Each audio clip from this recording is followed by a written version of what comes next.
Hello, interneters. In this video, we're going to be taking a look at the 2007 Tomb Raider Anniversary Edition for the Wii. Um, just about all gamers, I'd say just about all gamers, are familiar with Lara Croft and her famous Raidings of the Tombs. It's a series that's been going strong for, since 1996, so about 20 years. Even if you haven't played one of the installments, you probably would still recognize the game or any of the games, or at least the character, with just a quick glance, especially the character. There's a lot of controversy about Laura and her. How should I put this? Attributes, but not always. It seems more as of the latter games. Even though they toned it down, it seems. So, the Anniversary Edition is essentially a remake of the original game from 1996 for a 10-year celebration. Of course, it uses more modern graphics, the same engine from the previous installment, Legends. The game, it did hit all the major systems: Windows, Mac, Wii, PlayStation 2, PlayStation 3. Now, if you get the PlayStation 3 version, you're not getting Anniversary, you're getting the Tomb Raider trilogy. So, all three games, the first three games in one shot, also came out for the Xbox 360 and the PSP, of course. There was not a DS release, so no Nintendo handheld for this one. Oddly enough, even though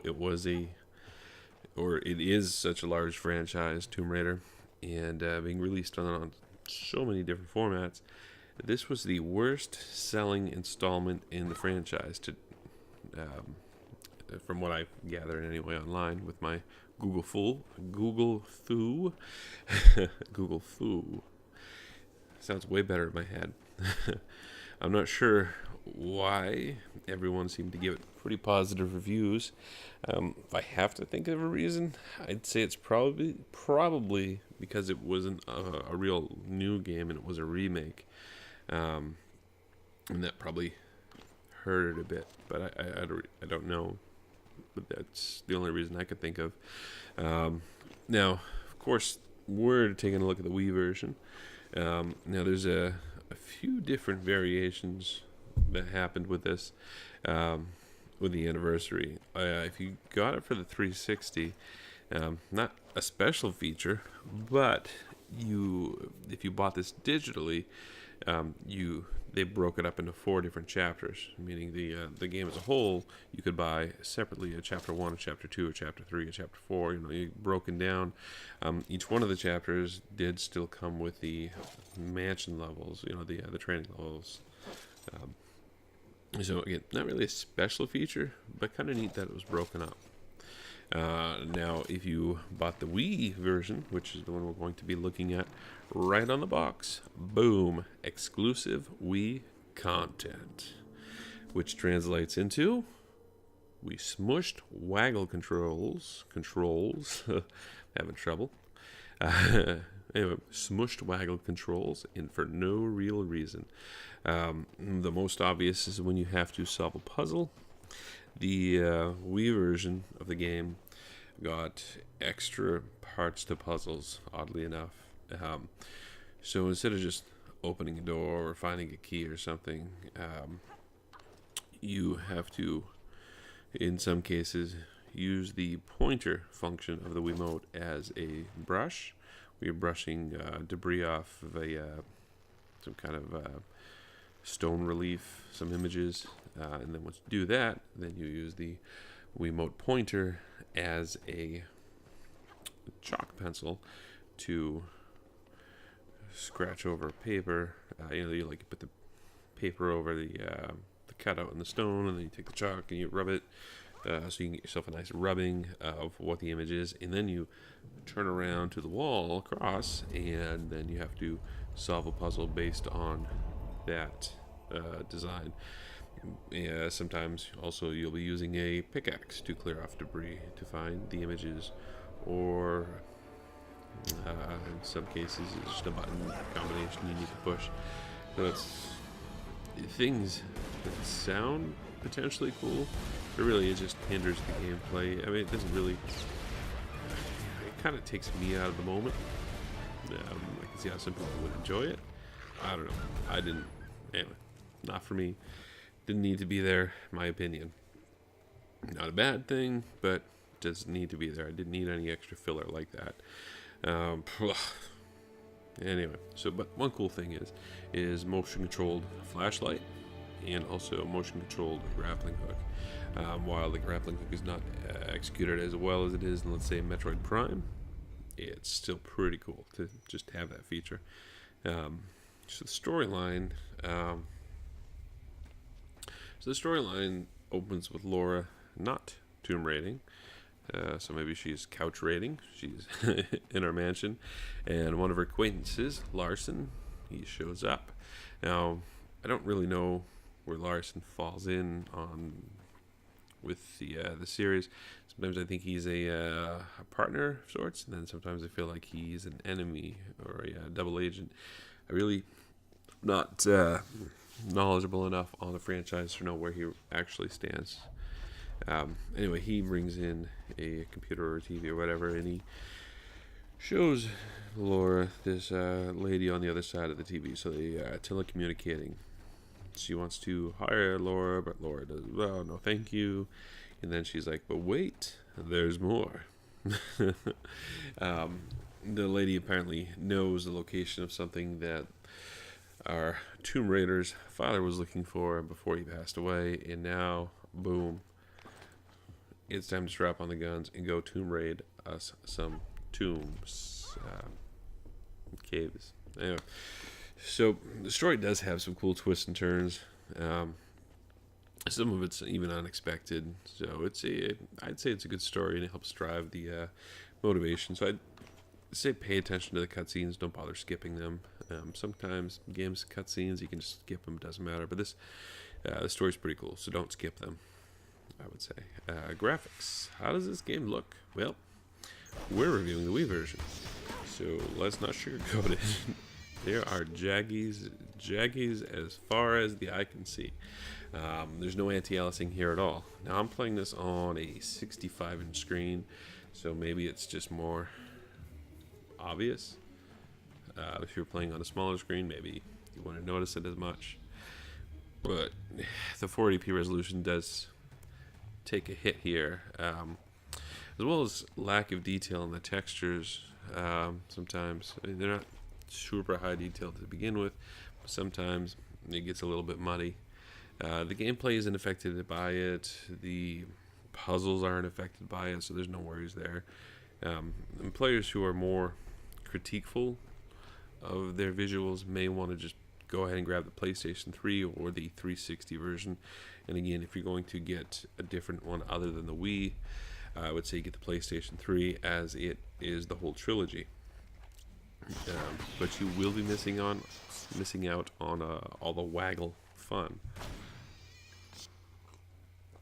Sorry, I had to take a sip of coffee there. One other thing to note is sometimes the camera is a little bitch and likes to block your view by planting itself right behind your head. You see that enemy you're shooting at? Or maybe a vine you're going to jump to? Or maybe you're platforming to another level? Don't worry about it. The camera's not going to let you see that. So that'll happen sometimes. It didn't stop me. I've beaten this game before, so it's annoying, but it's not going to stop you from defeating or completing this game. So you're going to take some leaps of faith here and there, and you'll miss a few, but it's all part of the charm, right? Now, being a Wii title, you'd think, this is going to be like 49 different controller options, right? You would be wrong. You get to use the Wiimote and the nunchuck. That's it.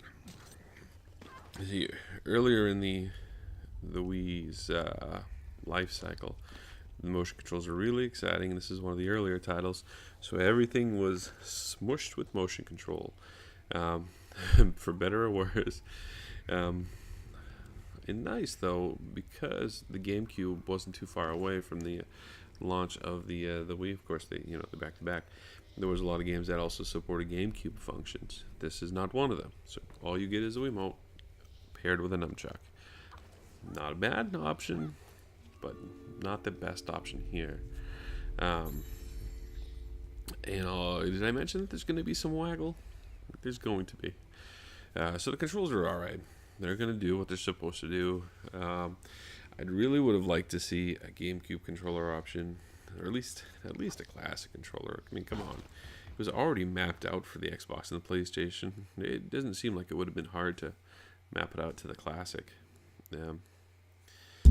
So anyway, nothing when you're playing the game is out of reach. Sometimes you got to push the up button on the directional. That's the most annoying thing. So if you do a jump and you land it and you're like, oh, just grabbed it by one hand, you're gonna fall. Push up to recover. Up's a little bit of a stretch, especially with players with small hands. Outside of the up function, everything is okay. Aiming is done by the pointer function and the sensor bar, as far as targeting your enemies, which plenty of games have executed amazingly.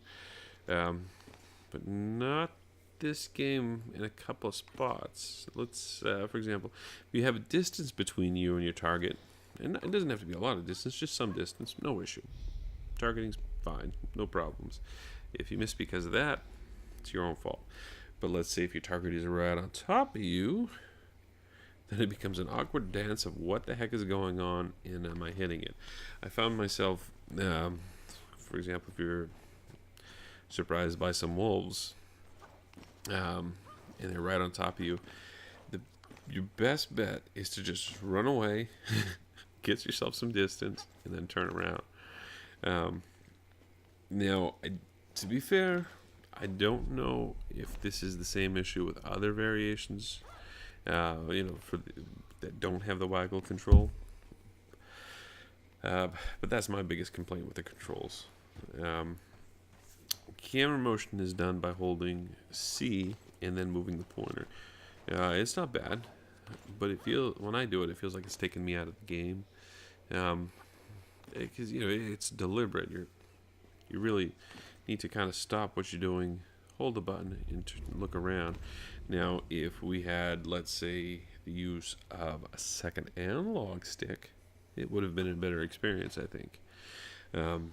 That's really the only complaints I have. They're not bad. They're just annoyances. It's not game breaking by any means. How does it sound? Sound effects work as intended. There's nothing stand out for me anyway. Nothing to take you out of the game. You get the typical grunts from Laura, and during the cutscenes, the acting's all right. Maybe a little overdone, but that it is what it is. The soundtrack, though, is in fact pretty sweet. And if you scored the collector's edition, you also get the soundtrack to the game, as well as ambiance and creating the mood for the game. And I think the soundtrack actually does better immersing you in the game than any other of the components on its own. As if you were to separate like the storyline and to separate the sound effects, separate the visuals out, I think the soundtrack is the best part of the immersion. But altogether, it works really well, of course. But you may not realize it while you're playing. I actually had to step back for a moment to really realize it, because I was thinking about how the music was sounding while I was playing, and it didn't really occur to me. And then later, I kind of stopped and listened, and it really is good. Now, it's not going to make it in my playlist, but some of you are definitely going to want it in yours. So pretty good. My thoughts on the game. I think I'm going to ramble here. Well, this is one of the first titles I owned for the Wii. My wife went a bit overboard one Christmas, the Christmas after we purchased the Wii. Gosh, that was back in 2007. And I still have that Wii. And I also have another Wii. because you can never have too many. It's a good rule of thumb. It's a cheap machine to pick up. You should have at least one or two lying around for a rainy day. Um, so, yeah, she went a little crazy, and I think she bought at least a dozen games for just that one Christmas. Anyway, I played the heck out of this title, and I did beat it, and I really like the way how Tomb Raider approaches puzzles outside of the waggle ones. It's fun, it can be challenging sometimes, but nothing too crazy. Again, if you're critical of having a better presentation, I'd say jump for the PS3, PlayStation 3 trilogy. So, who is the game for? It's an odd franchise, and it doesn't really fall into one genre. It's a few different things. It's an adventure game. It's a platformer. It's a puzzle game. It's an action game. It's a third-person shooter, kinda. It is sometimes a little bit of a stealth game.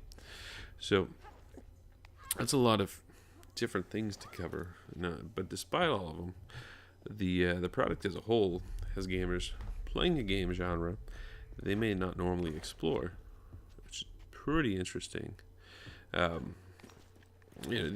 This may be the game that bridges a gamer into another style of gameplay, another genre. So I definitely think everyone should play it.